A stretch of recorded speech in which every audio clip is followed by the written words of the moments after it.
Hello guys, I'm Su. Today I'm going to talk about why Chinese monarchy is a superior political system. When the West talk about monarchy, they like to talk about dictatorship, autocracy, and they like to label this Chinese monarchy as well. That's because their monarchy is autocracy and dictatorship, and they are projecting, as usual, their thing on China. The key difference between ancient Chinese monarchy and ancient European monarchy is that the ancient European monarchy represents the benefits of royal family itself or the benefits of the oligarchs. But the ancient Chinese monarchy represents the benefits of people, of ordinary civilians. The reason for this is that, for example, if we look at ancient Roman Empire, if you read from Michael Hudson, you know that the Roman Empire was actually supported by the rich oligarchs and to build the Roman Empire. So it must defend the benefits of the oligarchs. And it's obliged to do so. It's in debt to the oligarchs. But the Chinese monarchy was founded by people, was founded by ordinary civilian. If you look at the foundation of Han Dynasty, which was more than 2,000 years ago, it was founded by Liu Bang, who was a very ordinary civilian in a city in Jiangsu province. So he and his followers founded this dynasty. It must serve people because it comes from people. Meanwhile, China had Confucianism, which was an official ethical and intellectual system that all the monarchies were founded on. According to the secondary master Mengzi of Confucianism, the key idea of monarchy was 民贵君轻, which means people are dear, but king is light. King's authority is legitimate as long as he serves people. And this type of thinking can also be sought within another Confucian, Xunzi. He said, 水可载舟,亦可覆舟, which means people like water, and water can hold a boat, but can also turn it upside down. The boat means king and his country. In terms of this idea, if a king fails to serve his people and become corrupted and become terrible tyranny, then it's completely justified for people to start a revolution to subvert this king and replace him. It still makes me laughing when I hear from the Western people who talk about Chinese monarchy, and they say, well, this is dictatorship, this is autocracy, etc. If what they say make any sense, then I would ask, dictatorship against who? Dictatorship against who? And I can tell you, Chinese monarchy, if there's any dictatorship, is definitely not dictatorship against people, but dictatorship against oligarchs. Well, this is something the West doesn't like, because the Western political system throughout the history has always been founded by oligarchs, old oligarchs or new oligarchs, and their political system is also made to serve the benefits, to defend the benefits of the oligarchs. It's definitely not accurate to say the Chinese monarchy was designed to make a dictatorship against oligarchs. No, this is too strong, too ridiculous word. The reality was the king always used his power to restrict the oligarchs. Restriction. There are two typical ways of restriction. One is taxing. The other is the government get involved in certain industry and if necessary, monopoly it, and expel the oligarchs out of this business. So this is like national capitalism or socialism in some senses. For example, in Han Dynasty, Han Wudi once made a policy of monopolying the business of salt and iron industry after a long time negotiation with intellectuals nationwide. So it's not a rash and individual decision. It sustains long time discussion, and they reach a conclusion that the government should take over this business and forbid oligarchs or other people from running in this industry. Because China at the time was, the government was very short of money. The country was in a war with the Huns. China was defending itself against the Huns in the north, its northern barbarians. China had to defeat them in wars. But China's physical income, fiscal revenue cannot afford to pay such great amount of military budget. And even the king himself donate all his personal savings to serve the country, to serve the military. Is still not enough. And the king was actually encouraging all the oligarchs and rich people in China also to donate to help the country to defeat the enemy. But the oligarchs of China were very selfish at the time. They refused to donate anything. And the king get very angry. Then his intellectual come up with his idea of making the business of salt and iron be run only by the government and make a good amount of money from it to support the military budget. Here involves another topic. When I mentioned king's personal saving, what I mean by king's personal saving, well, it has something to do with a very advanced system of a very advanced financial system of China at the time, because China at the time had two separate, parallel financial systems: a financial system for the king and financial system for the government, and they are very separate and do not intervene with each other.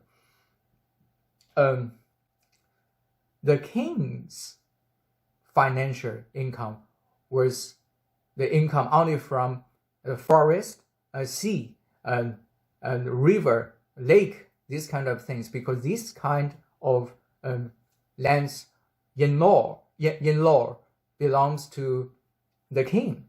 So the income from these areas naturally goes to the king's palace financial system.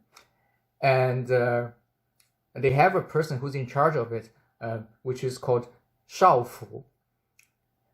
And another financial system is the national financial system, which is managed by the government by a position called Da Silong. And these financial system, their income comes from the tax of an ordinary land, of the agricultural land, actually. Here's something funny I want to mention.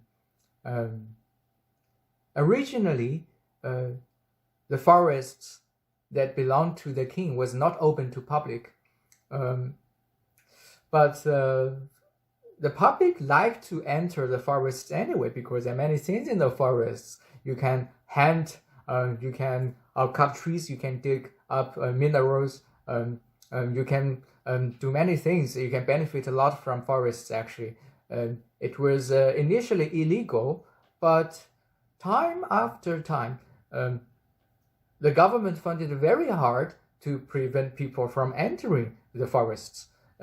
It's like again between cat and a mouse, then you want to catch them and they go from somewhere else, and it becomes very hard to catch them. And later, the king just decided maybe we should just let people enter and do whatever they want to benefit from the forests. But instead of restricting them from entering, we just put a guard in the gate of the forests, and if someone enters and leaves, and we just charge some taxes in terms of how many things they benefit from the forest. They initially did the same thing for salt industry and iron industry, but later it's proved that the income is still not enough for either royal income or national income. Then they decide to make the salt and iron industry only a nationally monopoly industry. This whole story can be compared with the 13th century England, actually. There's something very, not similar, but something very comparable between the two historical times. In early 13th century, in 1215, I believe, in England, the oligarchs forced the king to sign the Great Charter to restrict the power of king and to give more power to the church, to the oligarchs, and also to negotiate taxing with the king. The reason for this was the English king's financial system was not transparent. He charged a lot of taxes, but you don't know where he spent his taxes. There was invasion at the time. There was people from France, there are military forces from France that occupying the Normandy areas, which belonged to England at the time. And the king, the British king, English king charged taxes and make war against these invaders, but he failed all the time. England was very militarily weak at the time. It hardly defeats any external enemies. And then the oligarchs start to question the legitimacy of the king. We pay all these taxes, but where did you spend all these taxes? Why, with this big amount of money, you still cannot defeat the external offenders?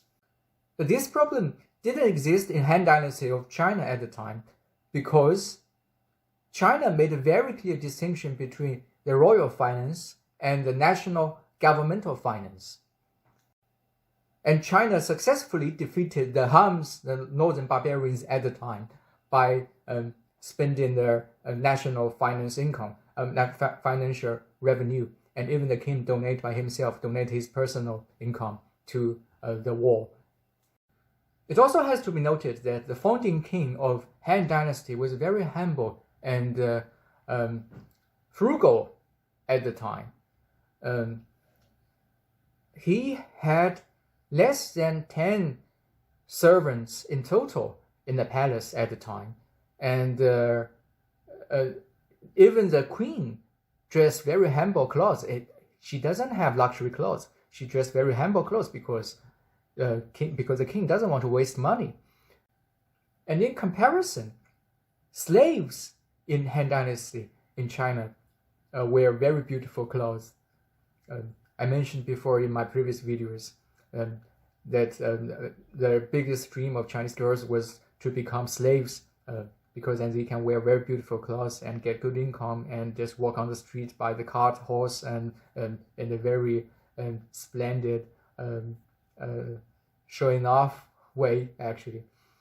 And this kind of thing makes the Chinese society a very parallel society, that you don't see hierarchies, you don't see that one class above the other. It's quite parallel, that you feel that the king is not really above people, that slaves are not really below ordinary citizens. And here comes to another story that many Chinese people would rather sell them as slaves to rich landlords and then become their personal businessmen and do business and do industry work in the forests to dig up minerals, mines, and or cut woods and stuff. And actually, it's a very benefiting business. They make a lot of money from it. So the slaves become very rich, and of course, the landlords with some oligarchs become even richer.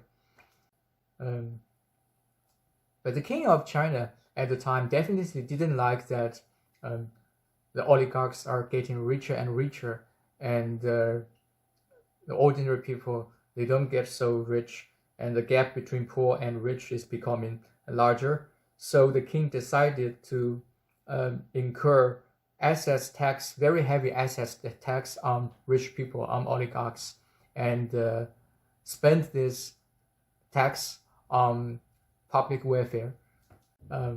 But of course, the rich people, the oligarchs, they tried hard to hide their wealth, hide their assets and income, lands at the time. And then the king make another policy that you can report those who are hiding their assets and lands.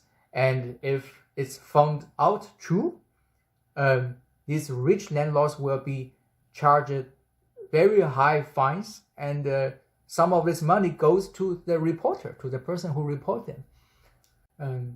In early 13th century England, what goes hand in hand with the Great Charter was the forest charter of the forest.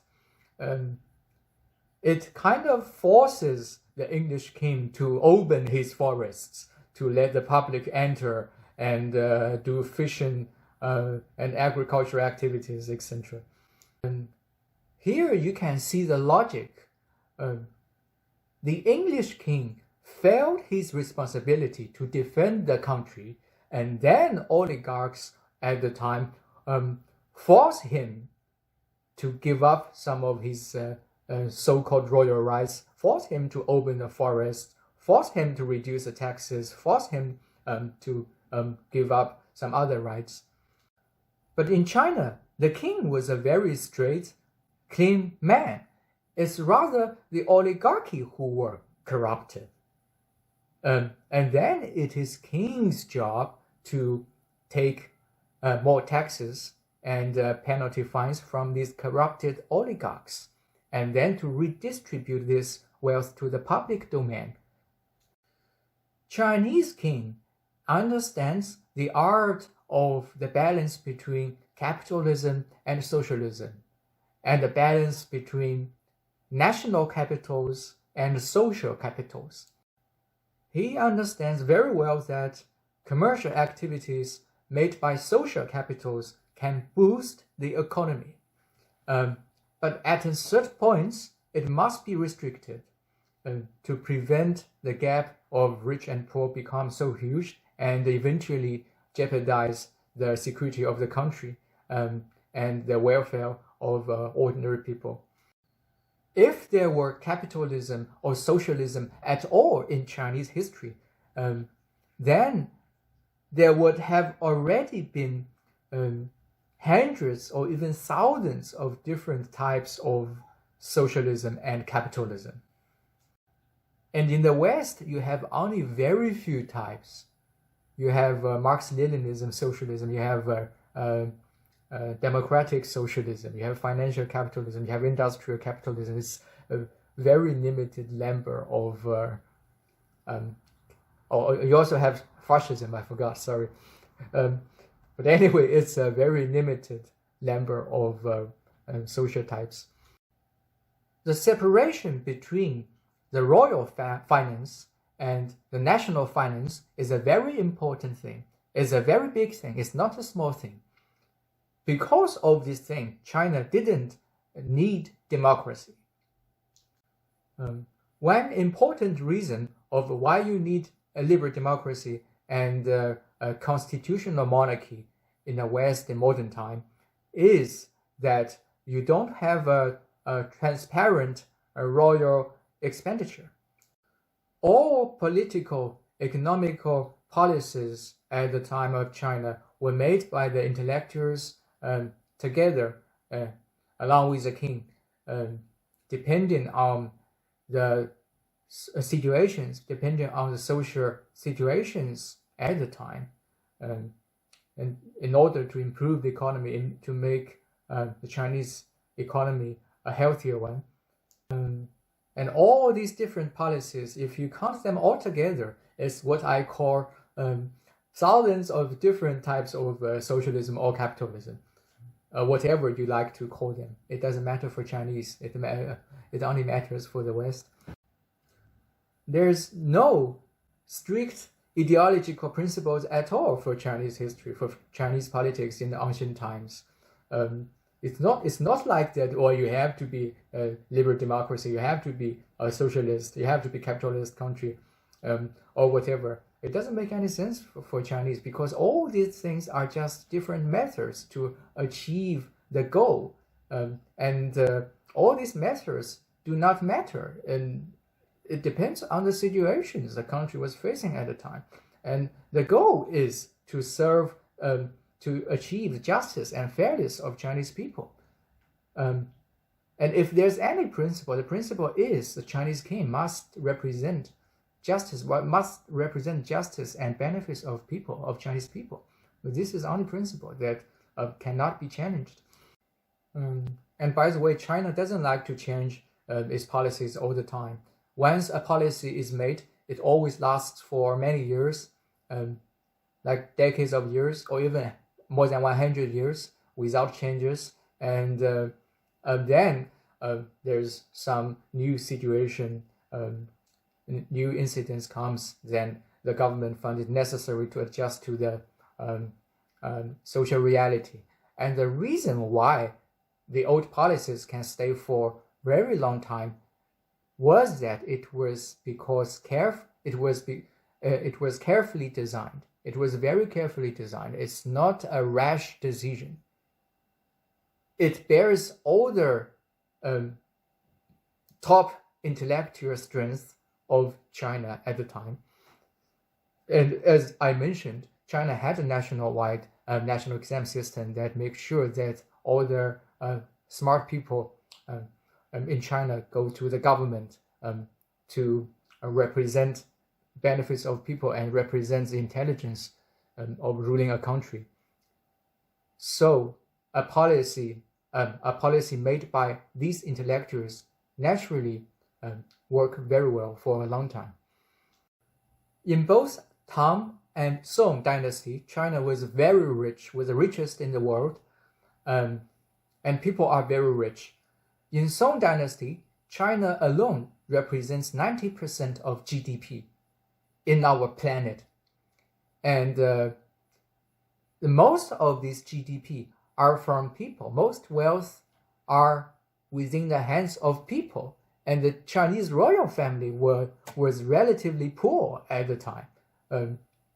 It's kind of interesting. But later, in the late stages of Song dynasty, King of China was also kind of corrupted. And he listens to the bad man's suggestions that to build luxury palaces and luxury stuff, luxury life, and caused many problems. In Chinese history, there are always two touchstones of the ruling of the monarchy. One is people. If a monarchy gets corrupted and is not ruling well, and the wealth and the gap of the wealth between poor and rich becomes very huge, and it's hard for people to survive, then people will just revolt, and it's justified. Another touchstone is external invasion. If a Chinese monarchy is corrupted within, then the northern barbarians would always find a way to harass, invade, and eventually conquer China. And this is also something the ruling Communist Party of China in our time knows very well. It must try very hard to prevent itself from being corrupted within.